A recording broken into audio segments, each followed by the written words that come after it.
Ça dit que je suis originaire de Saint-Rémy-d'Amers dans les Laurentides, à peu près à 20 minutes de Mont-Tremblant.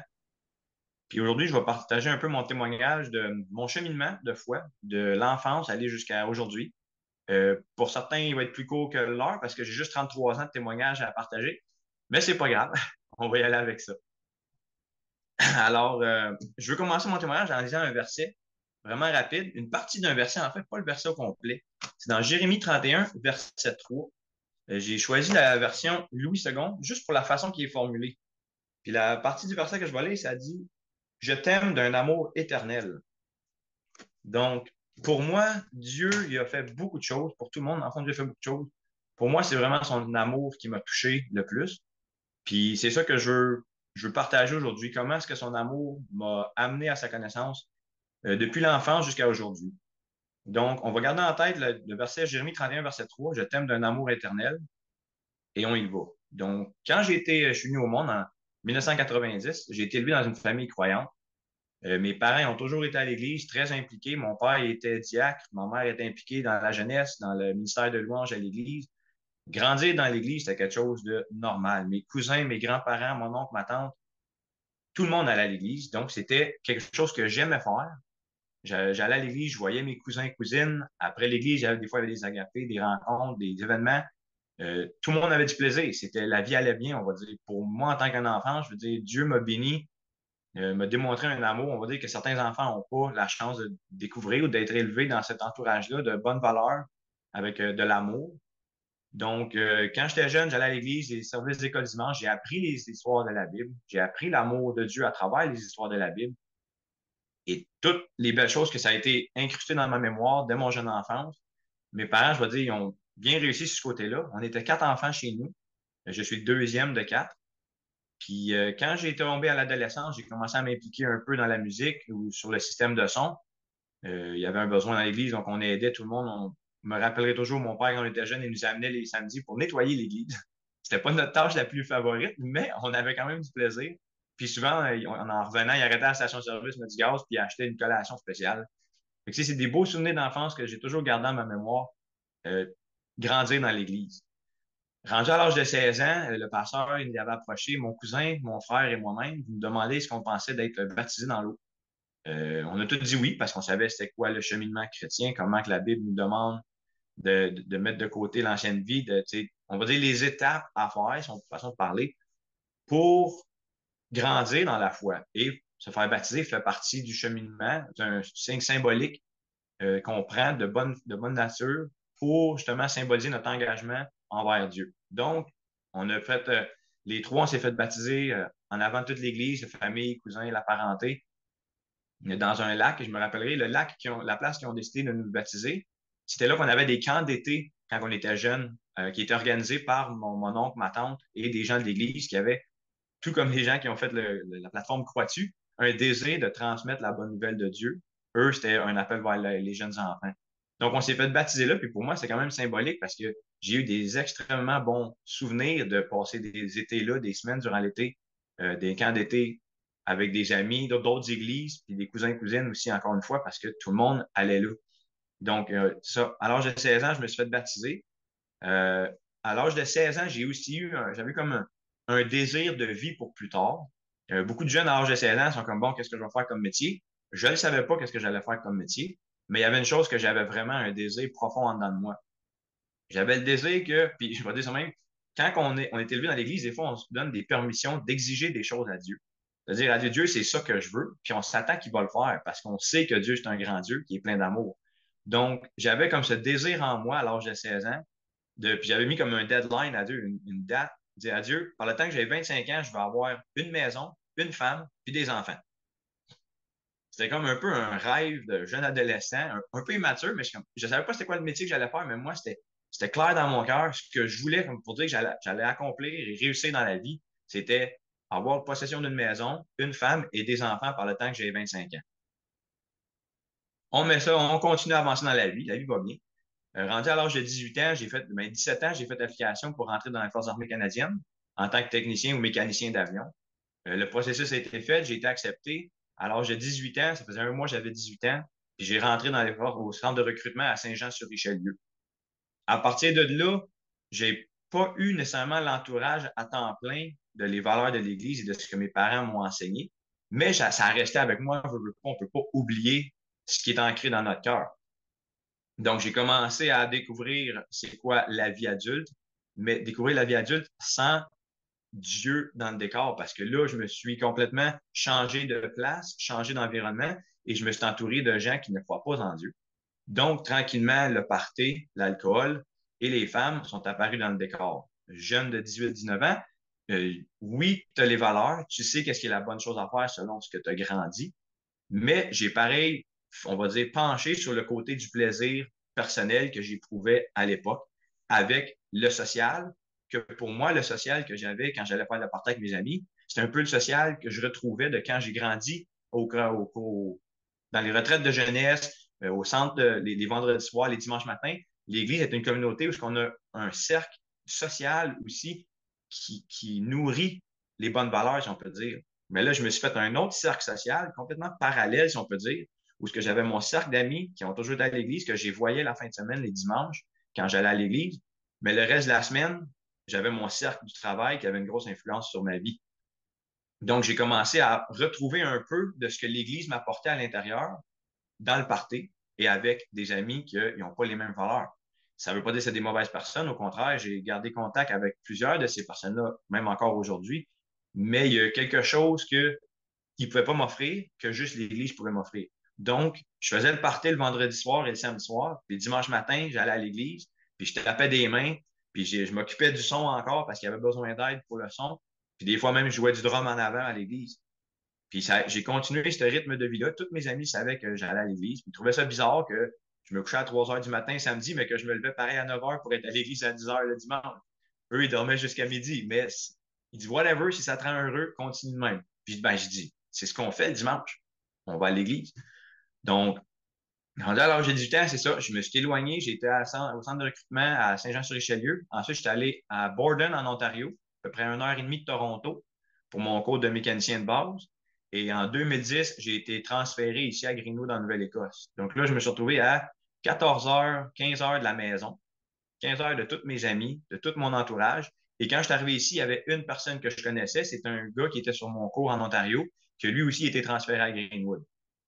Donc, je me suis cherché une église ici. J'ai commencé à aller à l'église, mais encore moins fréquemment parce que j'avais plus mes amis à l'église que j'avais avant. Puis quand j'allais à l'église, ben, je me suis rendu compte qu'il n'y avait pas beaucoup de jeunes adultes à l'église ici dans les régions. Donc, j'ai juste comme tranquillement mis Dieu de côté. Je lisais ma Bible ici et là. Tu sais, j'essayais. Le côté moral, des fois, me revenait à la tête de Ah, tu devrais peut-être lire ta Bible un matin. Ah, faudrait pas. Ça ferait bon tard d'aller à l'église. Fait que je continuais pareil, tranquillement, à aller à l'église ici et là. En 2014, 2013-2014, j'ai rencontré ma femme, qui est devenue ma femme après un certain temps. J'ai rencontré la mère de mes enfants, qu'on a commencé à se fréquenter. Elle n'était pas croyante, mais elle avait été élevée avec les cours catholiques qu'elle avait fait dans sa jeunesse. Ses parents avaient exigé ça d'elle. Donc, elle avait fait les cours. Donc, elle connaissait Dieu, elle connaissait la foi, mais elle la vivait pas. Fait que moi, quand elle m'a rencontré, oui, je faisais le party. Je vivais pas une vie qui reflétait Dieu dans ma vie, mais j'allais à l'église. Donc, elle a commencé à venir à l'église avec moi le dimanche matin pour justement passer plus de temps avec moi. Puis en même temps, ça lui faisait du bien qu'elle disait. Fait que ça restait le même. On a continué ça même pendant à peu près 1 an et demi, 2 ans. Et en 2014, au mois d'octobre, l'armée m'a annoncé tu t'en vas au Koweït, tu pars dans 2 semaines. Donc, 2 semaines d'avis, tu t'en vas au Koweït pour 3, peut-être 6 mois. On ne savait pas. On était les premiers à partir dans le temps que ISIS, les terroristes, ils avaient fait quelques, on va dire, moyens de pression ici au Canada. Donc, le Canada, ils ont envoyé des avions là-bas. On va aider en tant que le pays de l'OTAN. On envoie 2 avions et des techniciens, des aircrews, puis tout pour faire des missions là-bas. Donc, 2 semaines de notice. J'ai un chien ici en Nouvelle-Écosse. Elle avait de la misère à arriver avec son appartement. Donc, j'ai dit, c'est quoi? Ça l'arrange, nous deux, qu'elle déménage avec moi. Fait que je l'ai fait emménager avec moi. Puis moi, je suis parti 2 semaines après. Fait que ça a été vraiment vite. Dans 2 semaines, ça s'est décidé que elle emménageait avec moi. Quand je l'ai rencontrée, elle avait 2 enfants déjà. Donc, elle emménageait avec moi parce que ça l'arrangeait elle, puis ça l'arrangeait moi de quelqu'un qui s'occupait de mon chien puis qui allait rester dans mon logement pendant que j'étais parti pendant 3, peut-être 6 mois. Donc, j'ai comme mis tout ce que la Bible elle enseigne sur le mariage de côté pour ce qui m'arrangeait à l'instant. J'avais besoin de quelque chose, une réponse là. Puis comme que je n'étais plus ancré vraiment dans ma foi parce que j'y allais de moins en moins fréquemment, ça a été facile de faire la décision, on va dire, humaine, de dire, bon, Dieu va me pardonner parce que Dieu, il m'aime, Dieu m'a toujours aimé. Puis c'est ça que Dieu il est pardon. Fait que j'ai comme mis ça de côté, puis je l'ai fait emménager avec moi. Ça m'a accommodé. Ça l'a bien été, je ne vais pas mentir. Ma vie allait bien, ma carrière professionnelle, elle allait bien. Je suis allé déployer, j'ai fait juste 3 mois. Quand je suis revenu après 3 mois, euh, quand on déploie avec l'armée, ben, on reçoit des bonus pour le risque et travailler dans un autre pays, il y a des bonus, donc on ne paye pas les taxes pendant le temps qu'on est là-bas. Donc, quand je suis revenu, j'avais un montant d'argent que j'ai placé de côté, puis je me suis juste assis puis j'ai dit, je veux une maison. Bon, j'ai de l'argent pour mettre le down payment qu'on appelle en anglais, la mise de fonds sur une maison. Donc, on va commencer à magasiner. On a commencé à magasiner une maison. Entre-temps, elle est tombée enceinte, ma première fille. Donc, elle a accouché au mois de janvier 2016, elle a accouché. Puis, on continue à magasiner les maisons. J'ai tombé en parental, j'ai pris un congé parental de 9 mois. Donc, j'ai magasiné les maisons pas mal intensément. Puis, au mois de mai, on a trouvé une maison. La maison que je suis présentement, que je vous appelle de. Donc, j'ai appelé on a fait les offres, tout a passé. C'était un cadeau, on va dire, cette maison-là, parce que j'avais un voisin à l'époque qui magasinait une maison, lui aussi. Puis on savait, on partageait les maisons qu'on trouvait, on savait chacun le budget qu'on avait pour une maison. Donc, j'ai jamais dit la maison que j'avais trouvée. Il dit, ah, dis-moi les. Non, je te le dis pas, parce que je sais que ton financement, il est plus haut que le mien. Donc, je pourrais pas gagner dans une guerre pour l'achat côté financement. Donc, j'ai juste préféré pas y dire, garder ça secret entre moi et ma femme à l'époque. Puis quand tout a été finalisé, j'y ai dit. Puis le gars, je me rappellerai tout le temps, il dit, t'as bien fait de pas me le dire. Parce qu'il dit, c'est sûr que je te l'aurais volé, la maison. Fait que tu sais, je rigolais de ça, mais ça a juste resté de même. Puis on riait de ça. J'étais content. Lui aussi s'est trouvé une maison. Moi, j'ai fait l'offre d'achat sur ma maison. Puis durant les 2 semaines que ça l'a pris, on va dire une semaine et demie, 2 semaines, lui, il a trouvé une autre maison qui faisait son affaire. Il a fait une offre d'achat. Puis tous les deux, on était très contents.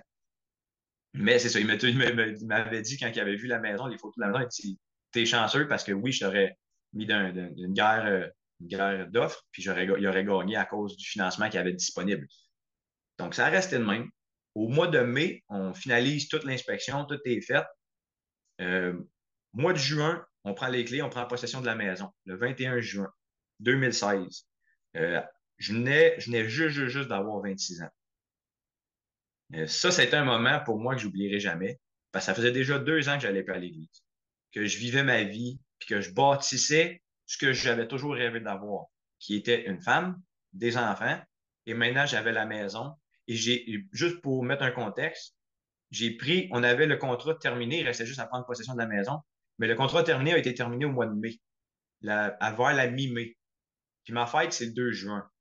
Puis il y a du monde qui dit, ah, des fois, les dates, ça veut rien dire pour le monde, mais c'est très significatif pour moi parce que j'avais encore 25 ans quand tout s'est terminé. J'avais une femme, j'avais des enfants et j'avais la maison avant d'avoir 26 ans. Mais ça, c'était plus dans ma tête. On s'entend, j'avais 16 ans, j'étais rendu à 25, j'allais avoir 26 ans. Donc, ça faisait 10 ans de ça que oui, j'avais ce désir-là. Je ne l'avais pas oublié, mais tu l'oublies avec le temps. C'est juste quelque chose que tu travailles à avoir. Donc, le 21 juin, je ne l'oublierai jamais. Ça fait 2 ans que je ne vais pas à l'église. Ma vie va bien. On est excités. Je m'envoie chez l'avocat. Je signe les notaires. Je signe les papiers pour la maison. Je fais tous les transferts. Tout est fait. Il me donne les clés. J'embarque dans mon véhicule puis je m'enligne vers la maison pour pacter des boîtes. Chose qu'on fait quand on prend possession de notre maison. Et je me suis assis dans le parking et j'ai parti l'auto. J'ai texté ma femme. J'ai dit, je m'en viens.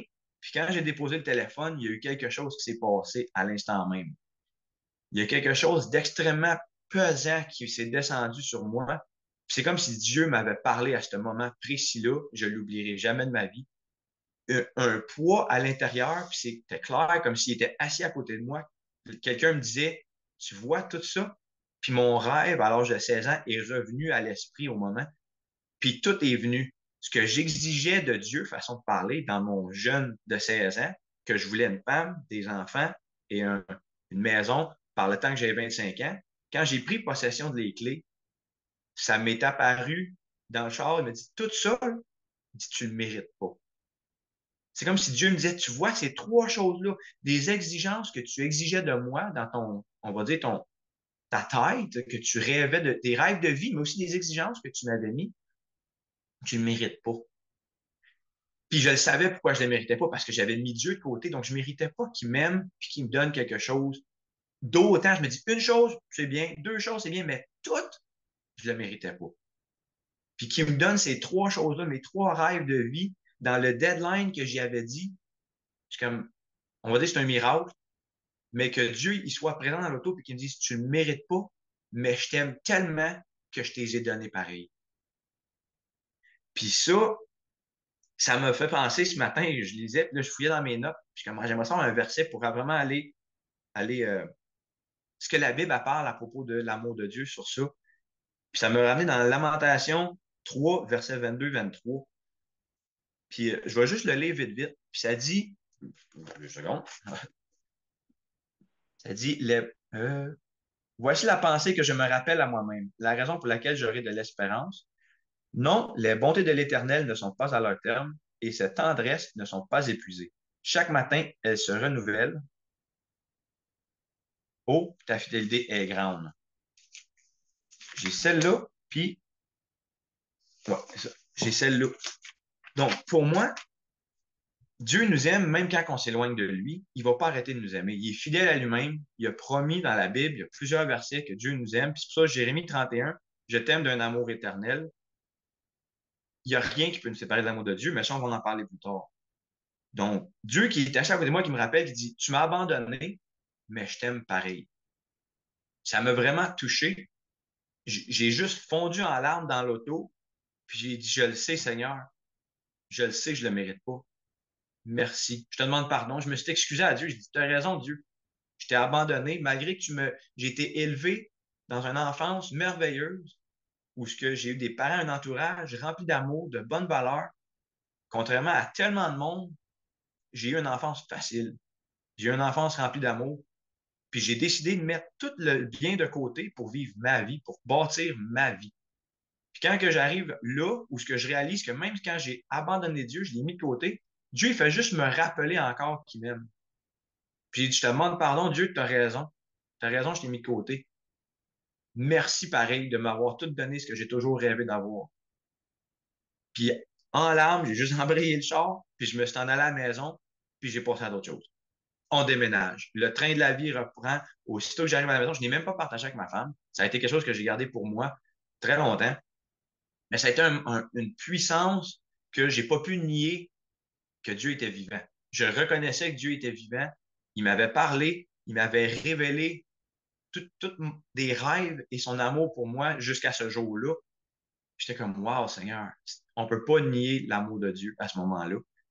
Le déménagement se passe, on prend possession de la maison, tout va bien. En 2017, mon deuxième enfant, il est né, un petit garçon, Lévi. La vie va bien, on continue d'avancer. En 2020, je suis promu à position de caporal-chef dans l'armée, juste un grade au-dessus de. Fait qu'au lieu d'être mécanicien, je suis mécanicien, mais je suis en charge de 4 gars au travail. La vie va bien, côté professionnel, ça va bien, côté de la maison, ça va bien. COVID arrive, c'est pas grave, la vie va bien. Tout ce que, on va dire, ce que j'ai bâti dans ma vie va bien, même avec le COVID. Avec la COVID, mes choses vont bien. J'ai, tu sais, la vie, la famille, la dynamique, ça marche. En 2021, c'est là que tout a chamboulé. Janvier 2021, fin janvier 2021, ça commençait à mal aller avec ma femme à l'époque. Puis par la mi-février, il n'y a plus rien qui allait. On se parlait plus. On cohabitait dans la même maison. On se parlait pas. On se disait même pas bon matin, bonsoir. On se parlait seulement quand ça avait rapport avec les enfants. Et c'est tout. Ça faisait à peu près une semaine et demie que c'était de même dans la maison. Puis je n'avais parlé avec des amis au travail parce que c'était mes amis proches. Ça allait pas. Ils me recommandaient plein de choses. J'en parlais avec mes parents à l'époque. Eux, ils disaient, prie, prie, Jonathan. Il n'y a rien que tu peux faire sauf prier. C'est Dieu qui peut agir, c'est Dieu qui peut travailler à travers ton couple, qui peut travailler dans ton couple pour rétablir. Puis je le sais que mes parents, en grandissant, ils ont fait du counseling parce qu'il n'y a pas de mariage qui est parfait. Mais il y a quelque chose que mes parents n'ont jamais arrêté de faire, c'est d'aller à l'église. Ce que moi, j'avais arrêté. Donc, quand ma vie, je veux dire, ma stabilité que j'avais, c'était ma famille, Mon travail, ça allait bien, mais ma famille a commencé à s'écrouler, mon couple, la personne que j'aimais le plus, la personne que j'avais mis toute ma confiance en, d'avoir des plans d'avenir, de passer une vie avec, commence à s'écrouler. C'est là qu'on perd les pédales. C'est là qu'on n'a plus de repères, puis tu commences à crier à l'aide à ce que tu sais. Donc, j'ai commencé à crier à l'aide à mes amis au travail. Étant pas croyant, ben, ils recommandaient différentes solutions, genre laisse-la, va-t'en, passe à d'autres choses. Mes parents, de notre côté, qu'eux autres, ils avaient gardé les valeurs croyantes, c'était pris, puis remets ta vie en règle avec Dieu, il n'y a rien que tu peux faire d'autre. Fais appel à Dieu, Dieu t'a jamais abandonné. Puis j'étais comme, ouais, je comprends, mais j'avais cette honte en moi que moi, je l'ai abandonné. Puis à ce moment-là, ça m'était revenu le moment dans l'auto où ce que Dieu m'avait dit, même si tu m'as abandonné, je t'aime pareil. Donc, j'ai recommencé à prendre ma Bible tranquillement le matin, puis je savais pas où lire, je savais pas quoi faire. Fait que j'ai commencé à lire les proverbes. J'ai dit, c'est simple, il y a 31 jours dans un mois, à part en février, puis certains mois, puis il y a 31 proverbes. Fait que j'ai dit, je vais juste lire les proverbes parce que je sais pas qu'est-ce que j'ai besoin. J'ai commencé à lire les proverbes pendant à peu près une semaine. Puis j'oublierai jamais la journée où ce qui était le point tournant dans ma vie. Je dirais, ça a été le 14 février 2021. Jusqu'à ce moment-là, j'ai toujours connu Dieu pour qui il était. Dieu m'avait parlé, j'ai eu des moments puissants où ce que sa puissance, sa présence a été, je l'ai ressenti en moi comme étant vraiment un Dieu. Mais ce que je peux dire, c'est que au 14 février 2021, j'ai toujours vécu, on va dire, la croyance de mes parents. Ce que mes parents m'avaient appris, quand j'ai quitté l'Église, j'allais à l'Église religieusement parce que c'est ce qu'on faisait le dimanche matin. Parce que mes parents m'avaient appris à faire. Puis ça me faisait du bien, mais pas plus que ça. Donc, je limitais un peu ce que Dieu pouvait agir, accomplir dans ma vie à cause que moi, je préférais le mettre de côté. Pas que lui, il voulait pas. Moi, je l'ai mis de côté.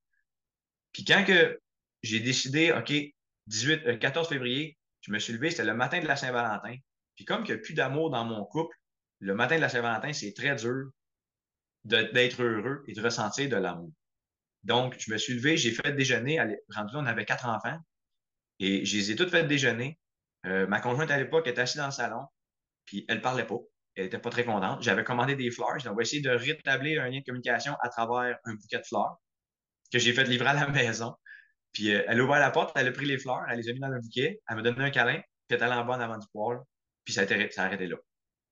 Elle m'a dit merci, puis pas plus de communication. Alors, ça m'a comme vraiment fait mal en dedans de voir que même en faisant le premier pas, on va dire, de rétablir un lien, un pont, une ligne de communication, sur le coup, ça n'a pas marché. Alors, j'ai fini de faire déjeuner les enfants, j'ai nettoyé la cuisine, puis j'ai eu quelque chose de brûlant en moi, alors que j'étais tout seul en haut en train de nettoyer la cuisine. Ça brûlait en moi et je pourrais jamais l'expliquer pourquoi, mais il y avait quelque chose qui me disait, va à l'église, va à l'église, va à l'église. Puis j'étais comme, non, je ne vais pas à l'église, c'est la Saint-Valentin, on a des plans avec les enfants, avec des amis, c'est une journée où on va passer du temps ensemble avec des amis. Le social va être là, ça va faire du bien. Puis j'étais pas capable de mettre de côté ce, ce poids-là que j'avais en dedans de va à l'église. Je me suis battu avec cette voix-là jusqu'au point où il était trop tard quand j'ai fait OK, je vais aller à l'église pour aller à l'église que j'allais il y a 7 ans. Parce que j'allais fréquemment à une église 7 ans passés que j'avais arrêté d'aller. Donc, j'ai dit, ça me tente pas, mais il faut que j'aille à l'église. Puis je savais qu'il y avait une autre église, il y a plusieurs églises dans la région. Donc, j'ai juste décidé d'aller à une église plus proche pour faire sûr que j'arrive à l'heure pour le service. Je me suis changé, j'ai descendu en bas, j'ai pris ma Bible. Ça a été un choc pour ma conjointe. Elle a dit, oh, tu t'es mis tout beau pour la Saint-Valentin? Et j'ai juste répondu, non, je m'en vais à l'église. Puis je suis viré de bord. Puis là, les enfants, personne ne comprenait. C'est quoi l'église? Qu'est-ce que tu vas faire à l'église? Puis j'ai juste dit, je pars tout seul. J'ai juste besoin d'aller à l'église. Je sais pas, je peux pas l'expliquer. Faut que j'aille à l'église. Et ça a resté là. J'ai embarqué dans l'auto puis je suis parti. La première chose que j'ai faite, j'ai appelé ma mère en pleurant.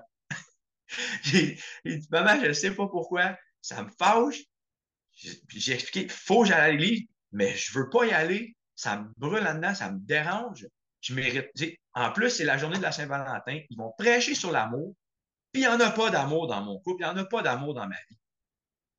Puis elle pleurait de joie, mais moi je pleurais de douleur puis de peine. Puis elle dit, c'est correct, tu fais la bonne chose. Elle dit, c'est pas grave. Elle dit, tu fais la bonne chose, tu vas à l'église, puis c'est ça qui est important. J'ai dit, ouais, mais ça me tente pas d'entendre parler d'amour quand j'en ai pas dans ma vie. Puis j'étais assis dans le parking de l'église, puis pleurais avec ma mère. Je pense qu'elle avait mis sur speaker. Je suis pas sûr si mon père il était à côté et entendait aussi. Je m'en rappelle plus. Je me souviens tout le temps, elle dit, avant qu'on raccroche, elle dit, on va juste faire une prière vite, vite, puis vas-y. Elle dit, Dieu, il y a quelque chose pour toi. Puis on a fait la prière, puis je suis rentré dans l'église. Je me suis acheté à l'arrière. J'ai pas parlé à personne. Parce que quand tu vas à l'église, après tant d'années, tu veux pas parler à personne. Tu as honte, tu as peur de ce que les gens pourraient voir ou ressentir que tu dégages. Mais je me suis juste acheté à l'arrière en silence. Puis j'ai pas dit un mot. Ben, 1 heure et demie assis à l'église avec la musique, le message et quelques chants après, il y a une phrase que j'oublierai jamais pour le restant de ma vie. Puis quand j'ai entendu cette phrase-là dans le sermon du pasteur, le message, c'est là que j'ai pris toute conscience que Dieu vraiment, même si il existait, que Dieu il portait attention à moi puis qu'il m'aimait encore une fois après toutes ces années, malgré que je m'étais éloigné une fois de plus.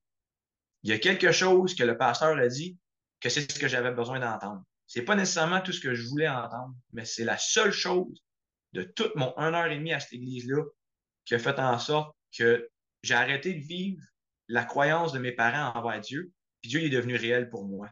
Je savais qu'il était réel, mais je le vivais pas réel pour moi. Oui, tu existes, oui, tu fais du bien, tu es un bon Dieu, mais ça s'arrêtait là. Puis le message, je m'en rappelle plus. Je sais que ça parlait de l'amour.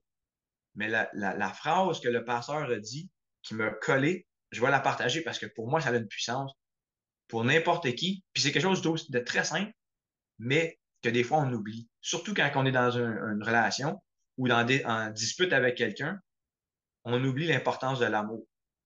Alors, la phrase qu'il a dit, ça a été de rebondir à quelqu'un toutes ses vérités. Si tu les communiques pas avec amour, c'est comme jouer au tennis avec un mur. La balle va toujours te revenir d'en face. Pour certains, ça veut rien dire. Pour certains, c'est juste, ah, c'est un beau dicton. Mais pour moi, c'était Dieu qui m'avait parlé directement au cœur. Parce que quand on chicane avec quelqu'un, on a l'impression qu'on a raison sur toute la ligne. Puis on dit les choses, puis on sait qu'on a raison, puis on dit la vérité.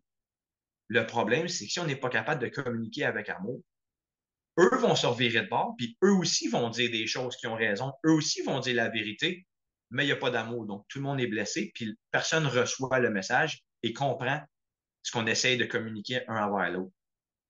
Alors, pour moi, qu'il n'y avait pas d'amour dans mon couple, mais plus d'amour dans mon couple, façon de parler, qu'il n'y avait plus de communication à cause des disputes, j'avais raison sur ce que je disais, elle n'avait pas tort sur ce qu'elle disait non plus, mais on n'était pas capable de le voir parce qu'on ne se le communiquait pas avec amour. Donc, à chaque fois que je disais quelque chose que j'avais raison de dire, c'était vrai, c'est la vérité, il y avait quelque chose qui me revenait. Et à cause que ça me revenait, ben, je refais ça à balle encore sur le mur. Je relançais une autre vérité, puis ça me revenait avec une autre vérité, donc on avançait nulle part. Donc, pour moi, à ce moment-là, ça a été là que tout a changé.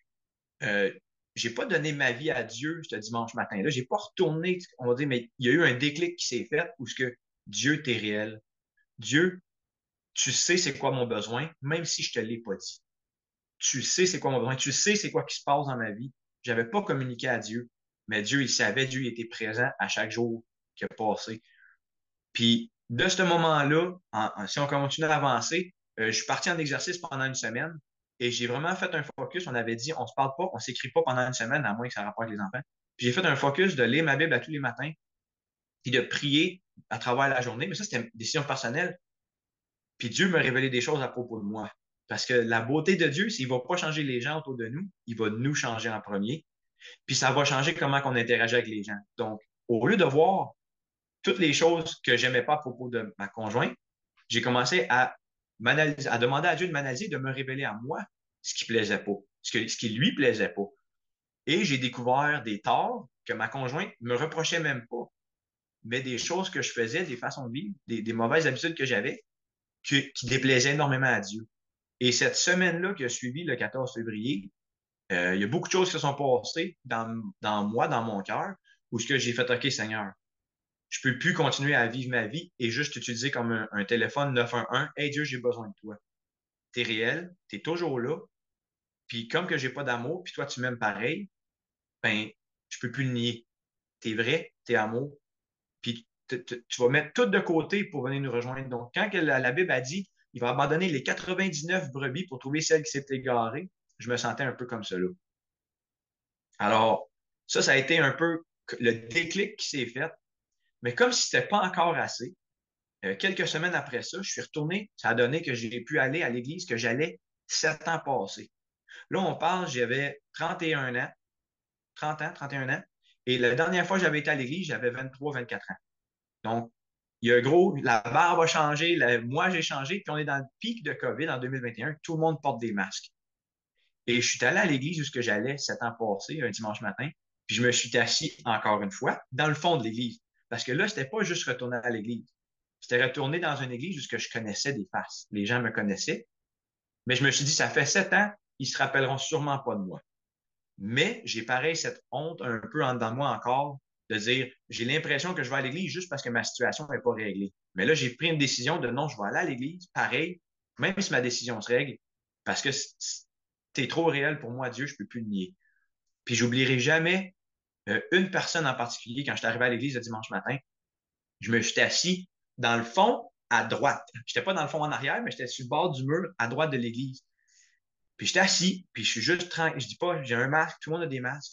Puis j'oublierai jamais cette personne que j'ai vue du coin d'œil qui s'est levée de l'autre bord de l'église, complètement à l'autre bord. Lui, il s'est assis à gauche, toujours à gauche, sur le bord du mur. Je l'ai vu se lever, il a commencé à marcher. Puis j'ai regardé du coin de l'œil, puis j'ai fait, oh non, je le connais. Puis il s'en vient vers moi. Puis en marchant avec son masque, j'oublierai jamais, il dit, t'es-tu Jonathan? Puis je me suis levé, puis j'ai retenu mes larmes parce que j'étais comme, je le sais, c'est qui cette personne-là? Cette personne-là est quelqu'un qui m'a tendrement aimé quand j'ai commencé à aller à l'église, à cette église-là, il y a 7, 8 ans rendu là. Il m'avait amené sur il m'avait comme pris, il savait que j'étais un francophone, que j'étais nouveau dans la région, puis il m'avait amené sur des journées de kayak dans son spot caché dans le bois où il fallait faire du portage pendant 20 minutes. Il m'avait partagé, on allait prendre des cafés, on partageait, il partageait avec moi. Puis quand j'ai arrêté d'aller à l'église, je l'ai juste flushé de ma vie. J'ai juste arrêté de répondre aux messages, j'ai arrêté d'aller à l'église, j'ai juste coupé tous les ponts, très, on va dire, méchamment. Mais je l'ai juste fait, j'ai juste coupé, puis je l'ai ignoré, puis. Mais il m'a vu, puis 7 ans plus tard, ma face n'a plus du tout la même face. J'avais poussé une barbe. On s'entend de 23 à 31, toutes les expressions faciales, ils changent. J'ai un masque. Je suis assis dans un coin de l'église. T'es-tu Jonathan? Je me suis levé puis j'ai dit oui, Terry, c'est moi. Son nom, c'est Terry. Puis la phrase qu'il dit après, il dit, je suis tellement content de te voir et je voyais à travers le masque la joie qu'il y avait en dedans de lui. Puis il s'est juste ouvert les bras puis il m'a fait un énorme câlin. Puis il dit, c'est tellement bénissant de te voir ici ce matin. Puis il dit, ça va commencer, mais il dit, pas après, je veux te revoir, je veux te dire au revoir. Puis je me suis rassis, puis ça a tout pris pour garder les larmes en dedans parce que l'orgueil embarque. Tu es assis et tu veux pas pleurer. Mais cette démonstration d'amour-là, ça a été une fois de plus, Dieu me fait voir l'histoire du Fils prodigue dans la Bible. Et pour ceux qui la connaissent pas, c'est dans Luc verset 15, Luc chapitre 15. Je l'ai mis ici dans ma Bible. J'ai mis un papier, je vais juste le trouver. Et je vais lire une petite partie de l'histoire. Si vous voulez la lire, c'est dans Luc 15. Mais pour ceux-là qui ne savent pas, c'est un fils que, malgré l'amour de son père, qui a été élevé dans la famille, un jour, il va voir son père, puis il dit, il prend pour un mort. Il le traite comme mort, puis il dit, donne-moi mon héritage, puis je vais vivre ma vie. Puis quand je regarde dans mon passé, puis à comment est-ce que j'ai été élevé dans l'amour de Dieu, avec la famille, l'entourage que j'avais, quand je suis arrivé à 20 ans, j'ai mis Dieu de côté. À 26 ans, j'ai réalisé que Dieu, il m'aimait, puis il m'avait tout donné ce que j'avais voulu. Je l'ai encore mis de côté. J'ai dit, c'est comme, donne-moi tout ce que je voulais, merci, mais j'ai pas besoin de toi. Je vais vivre ma vie tout seul, je suis capable, puis ça va bien. Ben, le fils prodigue, c'est un peu ça. C'est un fils qui est ingrat envers l'amour du père, qui le prend pour mort, qui prend tous les biens que le père peut lui donner, puis il s'en va, puis il vit sa vie tout seul, loin de la famille, loin de cet amour-là, loin de cet environnement, cet entourage-là. Mais un jour, le fils prodigue, il se rend compte qu'il n'y a plus rien. Il se retrouve à manger avec la nourriture des cochons parce qu'il y a une famine dans le pays. Et je l'associe à moi où ce que je me retrouve à plus avoir d'amour, plus rien. J'ai plus rien. Puis il se rappelle la bonté du Père. Puis je me suis rappelé la bonté de mon Père, Dieu, quand que j'étais petit. Puis je comparais ma vie de séparation, où ce que j'étais rendu là, on se séparait, avec mes amis, mes cousins qui n'ont pas abandonné l'Église. Il n'y a rien de parfait, il n'y a pas de couple parfait. Mais comment que leur couple, malgré les épreuves, ils restaient attachés à Dieu, puis ils travaillaient sur passer à travers les épreuves de la vie pour pas abandonner, puis Dieu leur donnait la force d'avancer. Fait que je commençais à me comparer avec tout le bien des gens que je connaissais, que j'avais encore dans mon entourage, dans la façon de parler, qui n'ont jamais abandonné Dieu. Puis je regardais ces personnes-là quand j'allais à l'église, qui sont rendus dans la soixantaine, 70 ans, qui sont encore avec le même partenaire de leurs jeunes enfants. Les épreuves qu'ils ont traversées, puis comme Dieu donne la force pour passer à travers les épreuves. Alors, j'ai fait un peu une prise de conscience, comme dans le fils prodigue, qui mangeait la nourriture des cochons. Moi, j'avais plus rien. Mon couple, il n'existe plus. On est dans le processus de se séparer. Puis l'histoire du fils prodigue, où ce que Terry est venu me voir, puis il m'a juste fait ce gros câlin-là. Je suis tellement content de te voir. Ça a été un peu comme le fils qui retourne vers le père, dans Luc 15. Puis voici ce que le fils dit. En Luc 15, verset 21, il dit, le fils lui dit, mon père, j'ai péché contre Dieu et contre toi. Je ne mérite plus d'être considéré comme ton fils. Mais le père dit à ses serviteurs, allez vite chercher un habit, le meilleur que vous trouverez. Mettez-le lui, passez-lui une bague au doigt et chaussez-le de sandales. Amenez le veau que nous avons engraissé et tuez-le. Nous allons faire un grand festin et nous réjouir. Car voici mon fils était mort, il est revenu à la vie. Il était perdu et je l'ai retrouvé. Et ils commencèrent à festoyer dans la joie. Je ne sais pas comment Terry a fait pour me reconnaître après 7 ans et un masque COVID dans le visage. Je crois que c'est Dieu qui lui a révélé qui était caché derrière le masque. Mais le fait qu'il était capable de juste venir puis de festoyer dans la joie, de mettre ses bras comme s'il mettait un manteau d'amour. Bienvenue dans la famille. On t'a jamais oublié. Tu as toujours fait partie de la famille. Même quand tu es parti, il m'avait jamais oublié malgré toutes ces années. Et pour moi, cette histoire du fils prodigue-là a pris, je l'ai assimilé à ma vie où ce que c'est mon histoire. Dieu m'a aimé toute mon enfance. Je me suis éloigné de Dieu. J'ai refusé de vivre dans son amour. Mais quand je suis revenu, il n'y a eu aucun jugement. Dieu, il juge, mais Jésus ne juge pas. Puis quand je suis revenu, les personnes de l'Église, l'amour de Dieu en eux se démontrait à travers leurs actions. Puis comment qu'il me juste, ça a été une deuxième fois où que Dieu se montrait à moi et me disait, je t'aime malgré tout. Jamais je vais pouvoir pas t'aimer. C'est moi qui t'ai créé. Dieu, il est le créateur de l'univers. Dieu, il nous a créés. Dieu, il a un plan pour notre vie.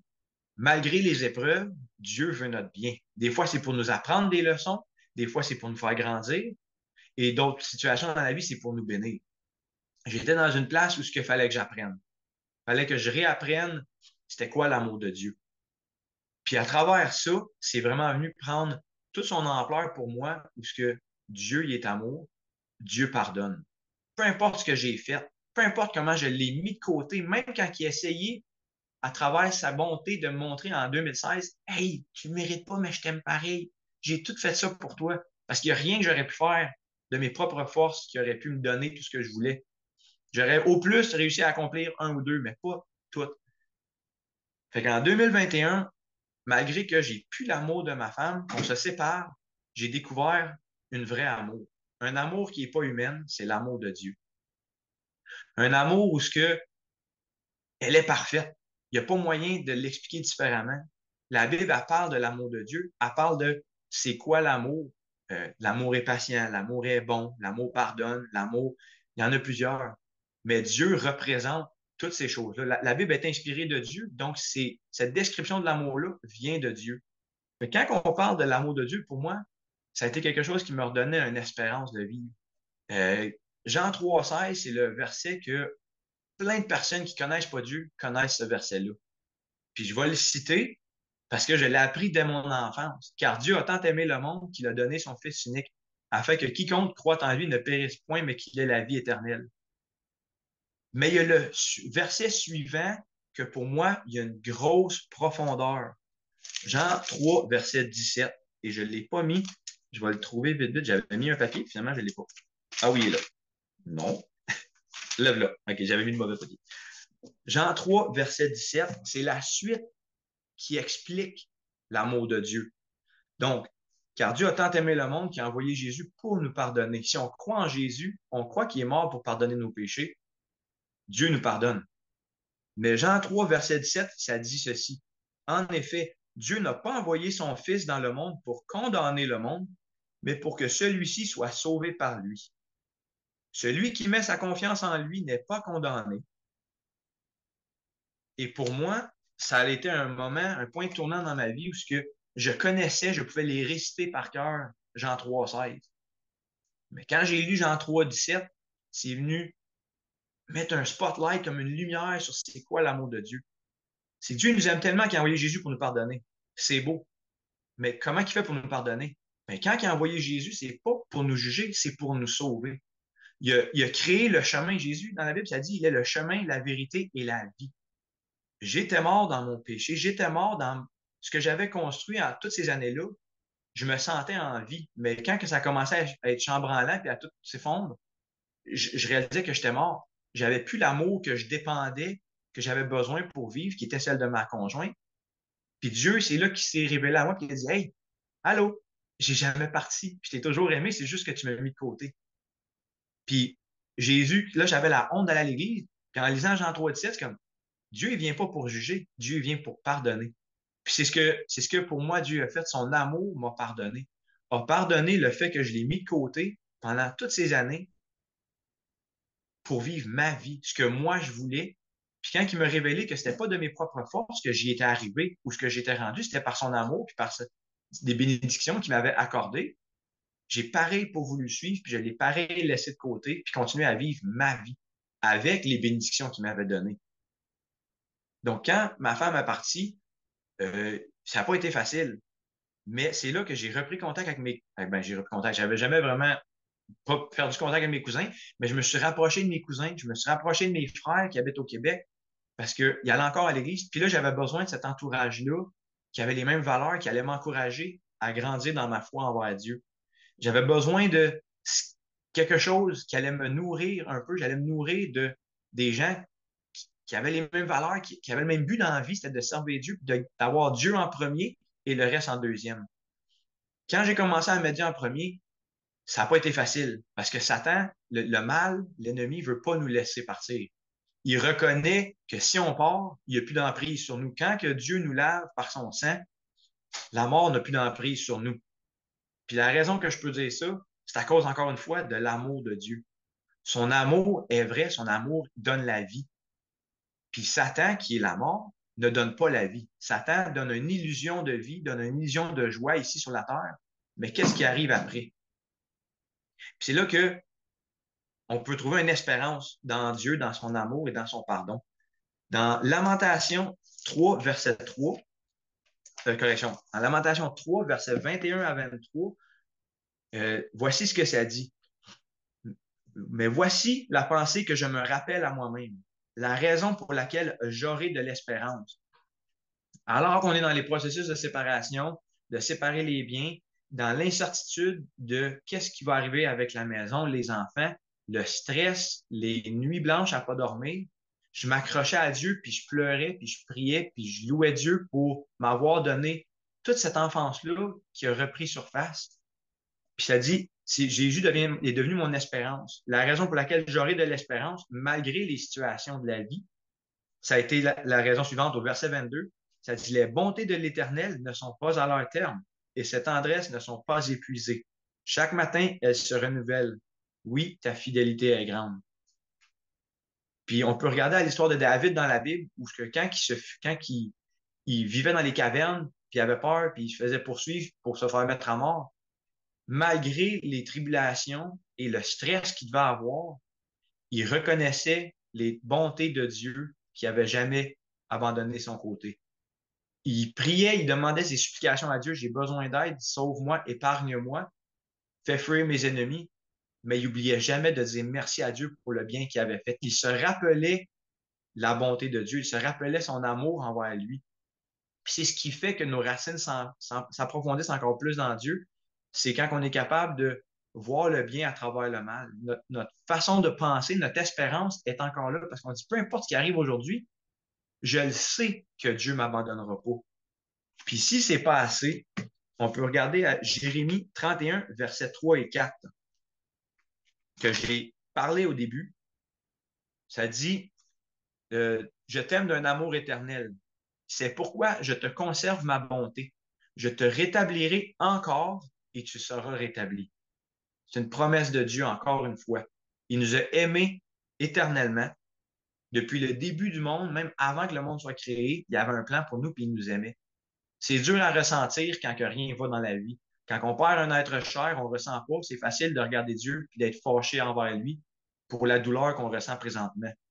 Mais Dieu, il dit, je te rétablirai. Fait que oui, c'est correct. Il y a des phases dans la vie où c'est correct d'avoir de la peine, d'avoir des douleurs. Mais il ne faut pas oublier le Dieu qu'on sert. Il n'est pas juste là selon les situations. Il est là, peu importe ce qui arrive.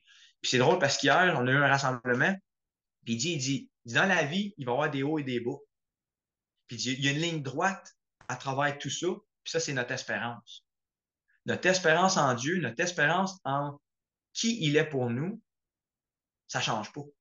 La situation, autant qu'on peut être sur un moment de high, de bénédiction, ou on peut être dans la vallée de l'ombre de la mort, on peut être où il n'y a rien et plus rien qui va, notre espérance en Dieu, elle ne devrait pas fluctuer. Elle devrait être inébranlable parce qu'on sait, on a confiance, on connaît notre Dieu. Puis pour moi, quand j'étais dans le haut, j'ai eu, ah oui, Dieu, il est bon. Ma ligne était là, mais j'ai pas décidé de la suivre, cette ligne d'espérance-là. Et quand mon couple a chié, c'est tombé en morceaux, excusez l'expression, j'étais dans la misère, j'étais dans la noirceur. Puis c'est là que Dieu s'est révélé pour me montrer la ligne d'espérance. Je t'ai jamais abandonné. Je suis encore là. Et à travers mon fils, je ne te juge pas, mais je l'ai envoyé pour que tu puisses être sauvé, pour que tu puisses avoir accès à quelque chose de plus. Quelque chose de plus qu'une femme ne peut pas t'offrir. Quelque chose de plus que les amis ne peuvent pas t'offrir, que la famille ne peut pas t'offrir. Puis mes parents reconnaissaient ça, je crois, parce qu'ils ne me disaient pas, viens à la maison, on va prendre un café. Ils disaient, prie. Prie, c'est tout ce que tu peux faire. Tu peux pas changer sa décision. Tu peux pas changer la situation. Dieu peut. L'espérance de mes parents a été un encouragement pour moi de garder les yeux fixés sur la croix, sur Jésus, sur son amour. J'ai peut-être pas un amour humain, je ne ressens peut-être pas un amour humain, mais il y a un amour divin qui est là, un amour surnaturel qu'aucun humain, aucun amour humain peut venir égaler, peut venir à côté. Puis alors que mes moments de lecture dans le milieu de la nuit, parce que je dormais pas, euh, j'arrivais pas à dormir, je me suis retrouvé à lire un peu partout dans la Bible. Je lisais des plans sur une application que j'avais sur mon téléphone. Puis quand les versets me parlaient, j'allais lire le chapitre au complet. Puis dans Romains 8, versets 38 à 39, c'est une fois de plus, et ça pour moi, c'est là que notre espérance peut vraiment aller s'ancrer. Certaines personnes le connaissent, ces versets-là, d'autres personnes ne le connaissent pas, mais je vais le lire pour ceux qui ne le connaissent pas. Je ne veux même pas le réciter par cœur, je veux vraiment le lire. Romains 8, versets 38 à 39, ça dit, correction, je vais commencer un petit peu avant. Verset 34. Christ est mort, bien plus, il est ressuscité. Il est à la droite de Dieu et il intercède pour nous. Qu'est-ce qui pourra nous arracher à l'amour de Christ? La détresse ou l'angoisse, la persécution, la faim, la misère, le danger ou l'épée? Car il nous arrive ce que dit l'Écriture. À cause de toi, nous sommes exposés à la mort à longueur de ce jour. Dans la vie, on est exposé à des situations de vie ou de mort. On est exposé à des saisons dans la vie où, tout comme l'automne, les arbres perdent leur feuilles, c'est une saison de mort, on va dire. Mais dans la vie, moi, j'étais dans une saison où mon couple était mort. Puis versets 37, 38 et 39, c'est là la beauté de l'amour de Dieu. Mais dans tout cela, nous sommes plus que vainqueurs par celui qui nous a aimés. C'est pas par mes propres forces, c'est pas par mes actions, c'est pas parce que j'avais bien agi toute ma vie que j'avais accès à cet amour de Dieu-là. C'était simplement par celui qui nous a aimés. Comme j'ai dit, Jésus est venu pour sauver et non pour juger le monde. Donc, versets 38 et 39, c'est là qu'on y va. Oui, j'en ai l'absolue certitude. Ni la mort, ni la vie, ni les anges, ni les dominations, ni le présent, ni l'avenir, ni les puissances, ni ce qui est en haut, ni ce qui est en bas, ni aucune créature, rien ne pourra nous arracher de l'amour que Dieu nous a témoigné en Jésus-Christ notre Seigneur. Si ça donne pas l'espérance d'une vie, si ça donne pas l'espérance que même si je suis pour mourir sur cette terre ici-bas, la parole de Dieu me dit que même la mort peut pas me séparer de son amour. Donc, j'ai une espérance qu'après la mort, il y a quelque chose de plus. Je suis pas mort pour revenir pour vous parler. J'étais mort spirituellement, j'étais mort dans mon péché, dans mes actions, dans ma façon de vivre. Mais c'est l'amour de Dieu qui m'a donné cette espérance-là. C'est à travers son amour que je peux être pardonné. Parce que son amour a envoyé Jésus sur la terre pour montrer le chemin, pour nous enseigner la vérité et pour nous donner la vie. Cet amour, c'est ça qui m'a donné cette espérance. Que je peux être pas aimé par ma conjointe. Je peux être abattu par des situations de la vie. Je peux perdre mon emploi, santé physique. Peu importe ce qui va arriver ici-bas, il n'y a rien qui peut me séparer de l'amour de Dieu. Puis Paul avait cette certitude-là. Paul, dans la Bible, était, on va dire, le premier missionnaire à voyager partout dans le monde à l'époque. Il a vécu des naufrages, il a vécu toutes sortes de choses, mais il avait cette espérance-là que Dieu ne l'abandonnerait jamais. Puis, comme j'ai dit, c'est pas nos forces, c'est pas par nos efforts, c'est pas par nos actions, c'est par son amour. Puis son amour, c'est un cadeau. Puis quand on parle de Dieu, il y a un terme qui revient souvent dans la Bible, c'est sa grâce. La grâce, c'est un don, c'est un cadeau non mérité. Son amour, c'est un cadeau non mérité. Son pardon, c'est un cadeau non mérité. Quand Jésus est venu sur la terre, son amour n'était pas mérité de personne, tellement que la foule a crié, crucifiez-le. Il y a quelqu'un ce matin, alors qu'on se préparait à la rencontre, qu'elle a dit pour elle, c'est vraiment la haine qui ressortait du monde à cette époque, qui ont dit crucifiez-le quand ils ont condamné Jésus à mourir. Mais c'est Jésus sur la croix et c'est parmi ses dernières paroles où ce que jusqu'à la mort, Jésus a démontré son amour pour nous. Alors qu'il y avait deux bandits, que les deux méritaient de mourir. Un juge Jésus, il a le cœur dur, puis il dit, si tu es le Fils de Dieu, descends-toi et sauve-nous. Sauve-toi et sauve-moi. Puis l'autre bandit qui reconnaît qu'il a péché, il regarde l'autre brigand, puis il dit, t'as-tu pas une crainte de Dieu? Tu sais-tu pas c'est qui Dieu? Fait que ce bandit-là, autant qu'il connaissait Dieu, il a fait un choix de vivre dans le péché. Ses conséquences lui ont amené à d'être condamné à mort, physiquement. Fait que, il a juste dit à l'autre, il dit, c'est à cause de nos actions qu'on est ici. Puis il a regardé à Jésus, puis il a dit, Seigneur, souviens-toi de moi quand tu vas être au ciel. Il a reconnu Jésus. Il a reconnu comme, je mérite ce que j'ai présentement. Je mérite pas que tu me descendes sur la croix. Je mérite de mourir. Fais juste, s'il te plaît, te rappeler de moi après la mort. Donc, il y avait cette espérance-là que Dieu y avait donné pareil, malgré ses décisions, ses choix de vie, qu'il y avait quelque chose après la mort. Fait il a demandé à Dieu, rappelle-toi de moi. Puis Jésus, il dit, au jour du même, tu vas être avec moi dans le paradis. Jésus, jusqu'à la dernière minute, reconnaît qu'on a besoin de lui. On a besoin de Dieu, peu importe à quelle étape on est dans notre vie. Puis Jésus, il est là pour sauver le monde et non pour le juger. Jésus aurait pu juger et dire, c'est à cause de tes actions. Non. Il a reconnu qu'il avait besoin de Dieu.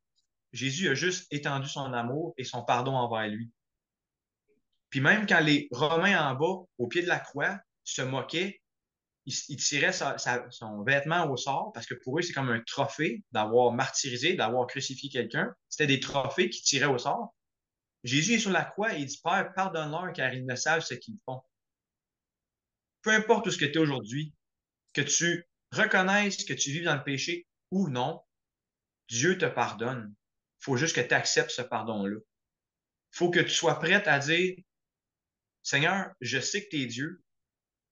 Tu peux te penser meilleur que tout le monde, c'est de l'orgueil, c'est un péché. Reconnaître que tu as besoin de Dieu, c'est l'humilité. Puis c'est ce que Dieu demande. Qu'on s'humilie devant lui, qu'on reconnaisse, Seigneur, c'est pas par mes actions, puis je mérite pas à cause de mes actions. Je mérite pas à cause que X, Y et Z est la raison. Tu mets ton scénario, tu mets ta situation. Mais reconnaître qu'on a besoin de Dieu, c'est la clé pour avoir accès à son amour. Son amour est toujours là. Tout ce que tu as besoin de faire, c'est reconnaître que tu as besoin de Dieu. C'est reconnaître que son amour est la seule chose qui peut te pardonner. Son amour va te pardonner. À cause qu'il t'aime, il va te pardonner parce que l'amour pardonne, l'amour est patient. Dieu, il t'aime, il est patient, il attend encore. Il a attendu après ce brigand jusqu'à temps qu'il soit sur la croix pour le pardonner. Mais il a fallu qu'il le demande. Alors, c'est un choix personnel que tout le monde doit faire, de demander à Dieu, Dieu, j'ai besoin de toi. Dieu, je reconnais que tu m'aimes. J'espère que mon témoignage te fait ressentir un peu l'amour de Dieu qui s'est révélé dans ma vie. Mais si tu as un désir de cet amour-là, si tu as un désir de vivre avec une espérance que rien, ni même la mort peut te séparer, c'est vrai, c'est écrit dans la Bible. Dieu va se révéler à toi. Tout ce que tu as à faire, c'est lui demander. C'est de dire, Seigneur, j'ai besoin de toi. Je suis pas parfait, mais toi, tu l'es. Tu as envoyé ton Fils mourir pour mes péchés. Tu es venu me pardonner, tu n'es pas venu me juger. Alors, viens dans mon cœur. J'ai besoin de toi. Et c'est là qu'on va vraiment être rétabli. Comme le verset Jérémie 31, je t'aime d'un amour éternel. Et verset 4, je te rétablirai encore. Dieu va te rétablir. Dieu va te donner une vie nouvelle à travers l'amour de Jésus. Puis c'est à travers cet amour-là que tu vas découvrir sa personne. Tu vas découvrir encore plus de son amour à chaque jour. Plus qu'on lit la parole de Dieu, plus qu'on réalise que de la première page jusqu'à la dernière, Dieu y est amour, Dieu y est juste, mais Dieu nous donne le choix. Le choix de s'approcher de lui, le choix de le mettre de côté, mais tu vas toujours avoir le choix, même jusqu'à ton dernier souffle. Dieu va être patient parce qu'il t'aime, puis il va espérer que tu vas étendre la main, puis juste, lui est là, puis il t'attend à bras grands ouverts. Comme le père du fils prodigue qui l'a vu, puis il a dit, amenez le meilleur qu'on a, la meilleure robe, le veau engraissé. On célèbre parce que j'ai retrouvé un enfant. Dieu nous a créés avec son amour. Dieu nous pardonne à travers son amour et Dieu nous donne accès à la vie éternelle remplie d'amour. Un amour que rien ici-bas va pouvoir égaler. Puis c'est ce qui me donne cette espérance de vie, c'est que j'ai hâte de voir ce qu'il y a après la mort. J'ai hâte de voir l'amour au ciel. Mais je suis prêt à vivre en étant séparé. Je veux servir Dieu, je veux continuer à aller à l'église. Puis une question que mon frère m'avait posée alors que j'étais dans le milieu de la séparation, puis Dieu me parlait, puis Dieu me travaillait, il m'a dit, est-ce que tu vas suivre Dieu même si elle ne revient pas? Ça a été une question que j'ai pas pu répondre sur le coup parce que c'est quelque chose que si Dieu me donne pas aujourd'hui ce que j'y demande, est-ce que je vais l'aimer pareil? Mm. Puis c'était pas facile, j'ai pas pu répondre parce que Dieu m'avait tout donné ce que j'avais demandé, puis je l'ai mis de côté. Alors, il demandait de réparer mon couple, de réparer ma famille. C'était une question qui était très égoïste de ma part. Est-ce que c'est mal? Non, c'est pas mal du tout. Mais mon frère me fait réaliser une chose, c'est OK, c'est pas, j'aurais pas dit égoïste. C'est une question qui était très, je veux ça, Seigneur. Mais qu'est-ce que toi tu veux à travers ça? Puis c'est là que j'ai comme pris conscience un peu que oui, demande ce que tu veux à l'Éternel, mais n'oublie pas que lui aussi, il te demande quelque chose. Il te demande de lui faire confiance malgré les situations. Il te demande de t'accrocher à lui, peu importe ce qui t'arrive dans la vie, c'est un libre choix. Puis mon frère me dit, je veux pas que tu me répondes, il dit, fais juste y penser. Peu importe la situation que tu vis, si tu ressens énormément la présence de Dieu, puis ça va bien dans ta vie, pose-toi la question. Si ça, c'était pour partir demain, est-ce que tu suivrais Dieu pareil? Puis si t'es pas capable d'y répondre, c'est correct. J'ai pas pu y répondre non plus quand on me l'a posé. Sens-toi pas mal. Dieu t'aime pareil. Mais c'est une question qui pose à réfléchir, puis à peut-être réaligner quelques priorités dans notre vie. Pour moi, ma priorité à l'époque, c'était de rétablir mon couple. Puis j'ai pris conscience que la priorité, c'était pas de rétablir mon couple, c'était de mettre Dieu en premier.